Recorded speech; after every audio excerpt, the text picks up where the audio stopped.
sage ja, heizen tun wir daheim auch und da drüben den ganzen Tag heizen und morgen Vormittag auch noch. Wenn gleich das The foggy weather. fahren wir gleich daher, wenn's. Stellen wir den Christbaum dort auf. Oh, also dort? Ja, da hält das super, weißt du? Weil es kalt ist drin. Machen wir dort rein auch. Schlafen einmal dort. Geh Und am nur wegen 5 zwei nicht. Und am oder? 25. fahren wir wieder heim. Ja, das kannst du nicht sagen, weil was ist, wenn ich Dienst habe? Das kannst du nicht Das sagen. kriegst du schon bald für Dezember den Plan. Wenn ich, Ist ja wurscht, wenn es Dienst hast. ja, aber eine Nacht nur, wir können nicht 2 Nächte, außer wenn ich 2 Tage Dienst habe, dann kann man gleich nach dem Dienst dort wegfahren, dann haben wir 2 Tage. Ja, aber was macht denn der Markt dann zu Weihnachten? Ja, ich weiß es nicht. Er will wieder fliegen, weil er will ja Schon wieder? mit der Geburt dabei sein. Er will nichts versäumen. Ja, das ist ja dann wieder das Gleiche, dann fährt er wieder nicht heim. Fliegt er wieder zu spät zurück. Wenn die Geburt immer länger dauert, was macht er dann? Ulbe, stopp einfach, ja. Was heißt stopp? Für mich wurscht, wenn er seinen Job los ist. Wieder schauen. Es gibt genug Job auch. Mit diesem Alter. Er kann Job ÖBB, er für kann, ihn? Das glaubt er aber kann nicht. in ÖBB, er kann in Polizei Ja, auch. genau, die warten alle auf ihn. Sicher, warum nicht? Er braucht nur Kurs machen. Die warten alle auf ihn.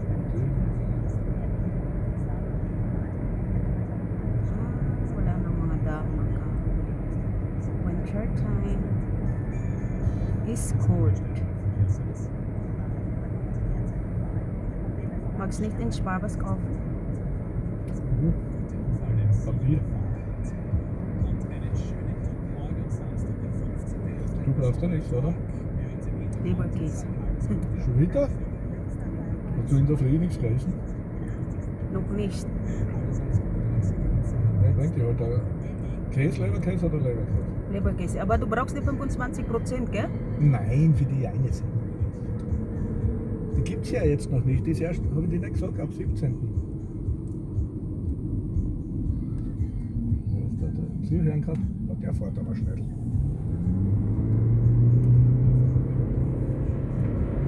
So. Ich fahre nicht so schnell wegen Und du sollst auch diese nicht. Zeit. Außerdem Schau, ist und dein dann Auto, so nebelig. dein Auto zieht ja nichts beim Überholen. Na, nicht so. Das ist genug. Die Ja, Arbeit. Für die Arbeit ist alles mehr wie genug. Und außerdem ist er nicht so teuer.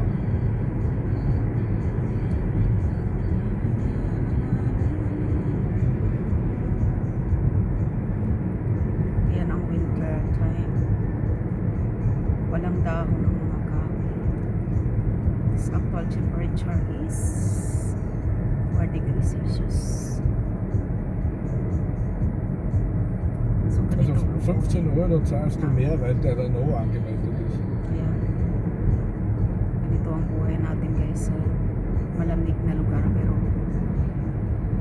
kailangan lang nating positive sa isip para makayanan natin yung buhay at mentalidad ng ibang lahi. Kasi kung mautak tayo, talagang nakakaipon tayo. Huwag tayong magpadala sa lungkot. Yun lang ang halaga. Ich will bitte ein Leberkäse und dann mit Senf. Ja, dann braucht man tubig kung saan batch. So, dyan tayo nagbibinta ng bote. O, yan. Kung may... nag-iipon din ako ng ng mga bote. So, dyan natin binibinta, guys. So, yan. Sa fan, yan. Rook Gabi. So, kasi bote na lang. Nauso na po ngayon ang nag-iipon ng bote at nabibinta na. So, sobrang laking tulong. Minsan nakakabili na ako ng bigas. So guys, welcome to my channel again guys. Thank you so much for continuing support my small channel. So, sa mga kababayan natin sa ibang lugar dyan sa Amerika, Japan, dito sa Europe, Germany, Austria, Poland, Iceland, Ireland, Greenland, Greenland at sa mga South Africa, sa Indonesia, Thailand, India, sa Brazil, Puerto Rico, Venezuela, sa Guatemala, at saka sa Africa.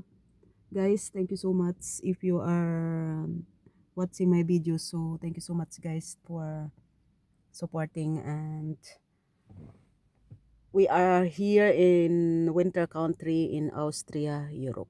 And this is the nice country, clean, and the people here is very on time and discipline. So that is why this country is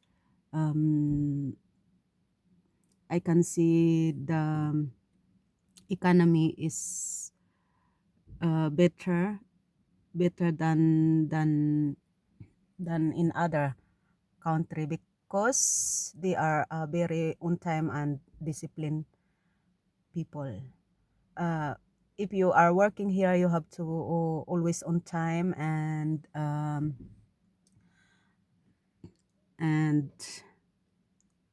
the people here is very working hard. So totoo po yun, talagang working hard ang mga taga Austria, Germany, Switzerland, at dito sa Hungary. Talagang talagang napaka-working hard nila. So laging on time, tapos laging mabilis talaga sila magtrabaho guys. Hindi pwedeng mahinhin, hindi pwedeng mahiyain, at hindi rin pwedeng mareklamo. So yun.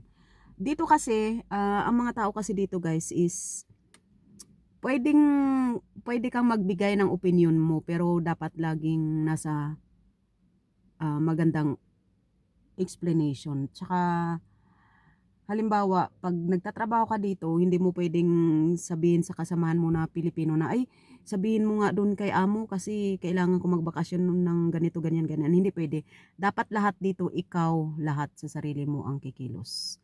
Hindi pwedeng ipaubaya sa kapwa. So, lahat ikaw magtanong, kumbaga ikaw lahat makiusap kung ano yung mga wish mo, saka kung ano yung mga plano mo sa buhay. So ikaw lahat ang lalapit sa amo at makiusap. Hindi pwedeng sabihin kagaya sa atin na, uy, sabihin mo naman kay ganito, ganyan, ganito, ganyan, ganyan. Hindi yan uso dito guys. Uso lang yan sa atin sa Pilipinas, pero dito hindi. Kasi kumbaga yun yung nila kumbaga yun yung tama, na kailangan lahat ikaw gumawa sa sarili mo. Hindi pwedeng iasa sa kapwa, hindi pwedeng iasa sa kapatid. Sa atin lang naman kasi yung ganyan, yung parang mahilig tayo sa asa, mahilig tayo sa utos, ganyan, mahilig tayo sa pakisuyo, ganyan. Dito kasi hindi yan guys, sa Europe, hindi yan. Pati kahit sa Japan, sa Korea, hindi rin. Lahat talaga ikaw sa sarili mong gumawa, ikaw lahat kumilos. So at yan ang tama. Alam nyo guys, kasi sa totoo lang, ang taong hindi umaasa sa iba at hindi pala utos at hindi mahilig makisuyo, mas yun yung mga stronger at matibay sa sarili. Kumbaga kahit saan mo sila kahit saan sila tumira, kahit saan sila magtrabahong bansa, mas matibay sila, mas nakakagawa sila ng paraan na paano umangat sa buhay at paano maging maabilidad. Yun ang ibig ko sabihin. Mas maabilidad sa buhay. Yung mga taong mahilig mag-research, mahilig gumawa ng idea, mahilig mag-isip ng paraan para kumita, para alam niyo yun, para kasi kumbaga parang kung mas maabilidad ka, mas apply ka sa magandang company, tapos ka pa ng sideline, nakakapag-isip ka pa ng extra sideline kasi nga mautak ka, 'di ba? Mas mas maabilidad sa buhay, or wise sa English. If you are wise, so you have to work hard. any kind of work, so you will have your better life. You know guys, you have to be wise from your kids. You have to raise them to be independent, so that they will earn their better life. So that is just an advice, because I am also one of them, that since I am young, I have to work hard for my sisters and for my also to help my parents. And that is why I live as a independent woman, and I am a very working hard person, because of what I learned when I was young. So is it this is really good, guys. This is really a good reminder for for for for everyone to be a wise and to work hard for your better life. Thank you guys so much. Maraming salamat po sa inyong support. Thank you so much for always supporting and for your time to watch this video. Thank you guys. Have a nice life and God bless.